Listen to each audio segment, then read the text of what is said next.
ओम नमः शिवाय। शिवजी सदा सहाय। ओम नमः शिवाय। गुरुजी सदा सहाय। जय गुरुजी। शुक्राना गुरुजी। गुरु पिता कोटि कोटि प्रणाम। सभी संगत को जय गुरुजी। आज संगत जी शिव महापुराण रुद्र संहिता भाग 2 का पाठ चल रहा है। 19 और 20 है। सती का प्रश्न तथा उसके उत्तर में भगवान शिव द्वारा ज्ञान एवं नवधा भक्ति के स्वरूप का विवेचन। कैलाश तथा हिमालय पर्वत पर शिव जी और सती के विविध विहारों का विस्तार पूर्वक वर्णन करने के पश्चात ब्रह्मा जी ने कहा, मुने, एक दिन की बात है कि देवी सती एकांत में भगवान शंकर के से मिली और उन्हें भक्ति पूर्वक प्रणाम करके दोनों हाथ जोड़ खड़ी हो गईं।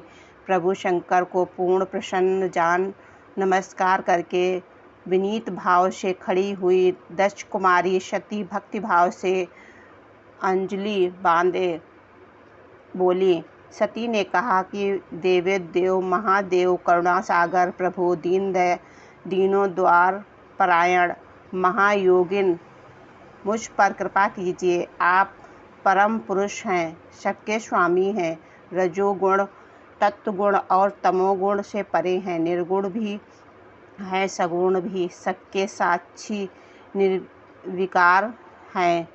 और महाप्रभु हर मैं धन्य हूँ जो आपकी कामनी और आपके साथ सुंदर विहार करने वाली आपके प्रिया हुई। स्वामिन, आप अपनी भक्ति वत्सले से ही प्रेरित होकर मेरे पति हुए हैं। नाथ, मैंने बहुत वर्षों तक आपके साथ विहार किया। महेशान, इससे मैं बहुत संतुष्ट हुई और अब मेरा मन उधर से हट गया है। देवेश्वर हर, अब तो मैं उस परम तत्व का ज्ञान प्राप्त करना चाहती हूँ जो निरसत है, सुख प्रदान करने वाला तथा जिसके द्वार जीवन संसार सुख से अनयन ही उद्धार पा सकता है। नाथ, जिसका कर्म का अनुष्ठान करके विषी जीव भी परम पद को प्राप्त कर ले और संसार बंधन में ना बंधे, उसे आप बताइए, मुझ पर कृपा कीजिए।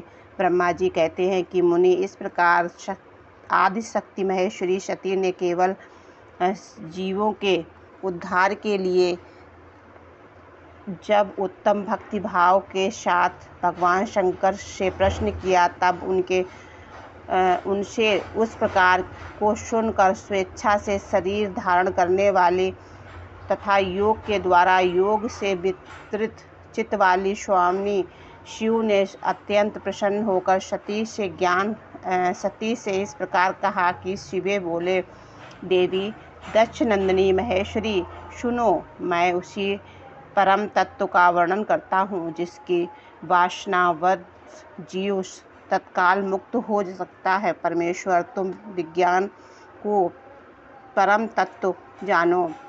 विज्ञान वह है जिसके उद्धार होने पर मैं ब्रह्मा हूँ ऐसा दृढ़ निश्चय हो जाता है। ब्रह्मा के सिवा दूसरी किसी वस्तु का स्मरण नहीं रहता तथा उस ब्रह्म विज्ञानी पुरुष ही बुद्धि सर्वथा शुद्ध हो जाती है। प्रिय, वह विज्ञान दुर्लभ है। इस त्रिलोकी के में उसका ज्ञाता कोई विरला ही होता है। वह जो और जैसा भी है सदा मेरा स्वरूप ही है। साक्षात परम तत्पर ब्रह्म है। उस विज्ञान की माता है मेरी भक्ति, जो भोग और मोक्ष रूप फल प्रदान करने वाली है। वह मेरी कृपा से सुलभ होती है। भक्ति 9 प्रकार की बताई गई है। सती, भक्ति और ज्ञान में कोई भेद नहीं है। भक्ति और ज्ञानी दोनों को ही सदा सुख प्राप्त होता है। जो भक्ति का विरोधी होता है उसे ज्ञान की प्राप्त नहीं होती। देवी, मैं सदा भक्ति के अधीन रहता हूँ और भक्ति के प्रभाव से जातहीन नीच मनुष्यों के घरों में भी चला जाता हूँ, जिसमें संशय नहीं है। सती, वह भक्ति 2 प्रकार की होती है।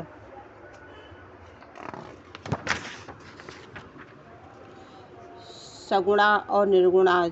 जो वैदिक शास्त्रों विधि से प्रेरित और स्वाभाविक भक्ति होती है वह श्रेष्ठ होती, तथा जिसमें विभिन्न प्रकार की कामना मूलक भक्ति होती है वह निम्न कोटि की मानी गई है।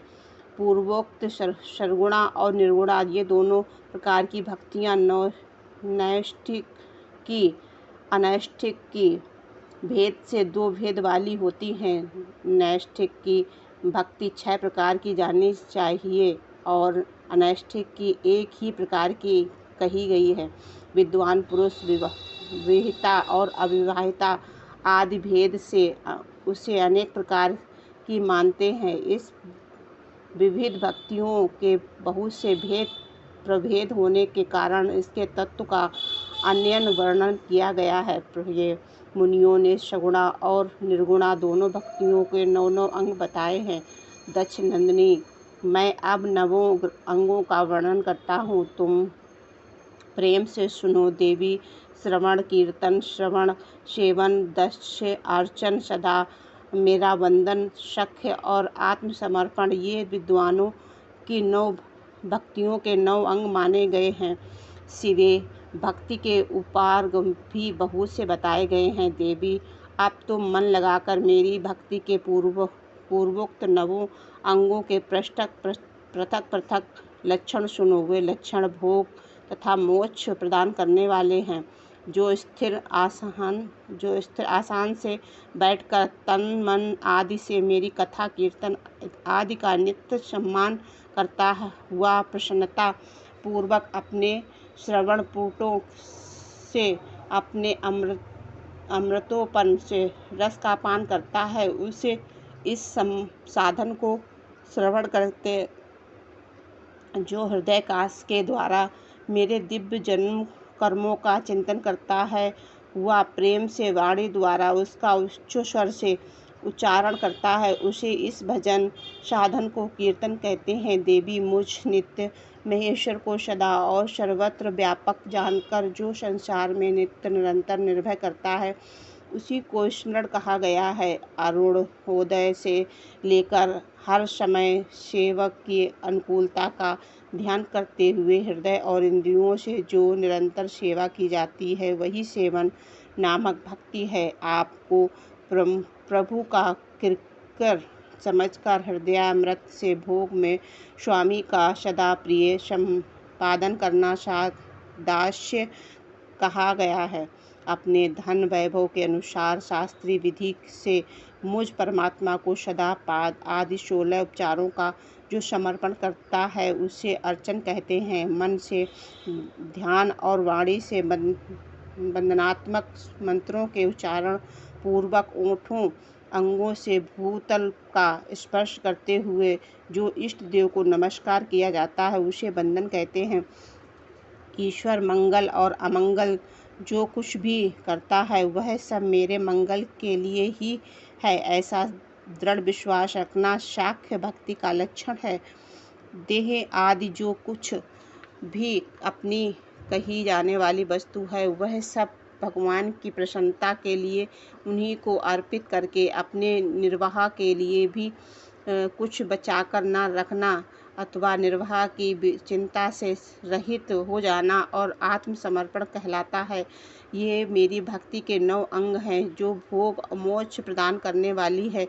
इसमें ज्ञान का आकाश प्रकट होता है तब वे सब साधन मुझे अत्यंत प्रिय हैं। मेरी भक्ति के बहुत से उपांग भी कहे गए हैं, जैसे बिल्व आदि का सेवन आदि इसका विचार से समझ लेना चाहिए। प्रिय, इस प्रकार मेरी सांगोपांग भक्ति सबसे उत्तम है। यह ज्ञान वैराग्य की जननी है और मुक्ति इसकी दासी है। यह सदा सब साधकों के ऊपर विराजमान है। इसके द्वारा संपूर्ण कर्मों के फल की प्राप्ति होती है। यह भक्ति मुझे सदा तुम्हारे समान ही प्रिय है। इसके चित्त भी नित्य निरंतर यह भक्ति निवास करती है। वह साधक मुझे अत्यंत प्यारा है जो देवेश्वर तीनों लोकों और चारों युगों में भक्ति के साधन दूसरा कोई सुखदायक नहीं मार्ग नहीं है। कलयुग में तो यह विशेष सुखद और सुविधाजनक है। देवी कलयुग में प्रायः ज्ञान और उत्साह शून्य और जर्जर हो गए। तुरंत भक्ति कलयुग में तथा अन्य सब युगों में प्रत्यक्ष फल देने वाली है। भक्ति के प्रभाव से मैं सदा उसके बस में रहता हूँ, इसमें संशय नहीं है। संसार में जो भक्तिमान पुरुष हैं उसकी मैं सदा सहायता करता हूँ, उसके सारे विघ्नों को दूर हटाता हूँ। उस भक्त का जो शत्रु होता है वह मेरे लिए दंडनीय है, इसमें संशय नहीं है। देवी, मैं अपने भक्तों का रक्षक हूँ। भक्त की रक्षा के लिए ही मैं कुपित हो अपने नेत्र जनित अग्नि के काल को भी दग्ध कर डाला था। प्रिय भक्त के लिए मैं पूर्व काल में शूर पर भी अत्यंत क्रुद्ध हो उठा था। शूल लेकर मैंने उसे मार भगाया था। देवी, भक्ति के लिए मैं सैन्य सहित रावण को भी क्रोध पूर्वक त्याग दिया, उसके प्रति कोई पक्षपात नहीं किया। सती देवेश्वरी, बहुत कहने से क्या लाभ है। मैं सदा ही भक्ति के अधीन रहता हूँ और भक्ति करने वाले पुरुष के अत्यंत वश में हो जाता हूँ।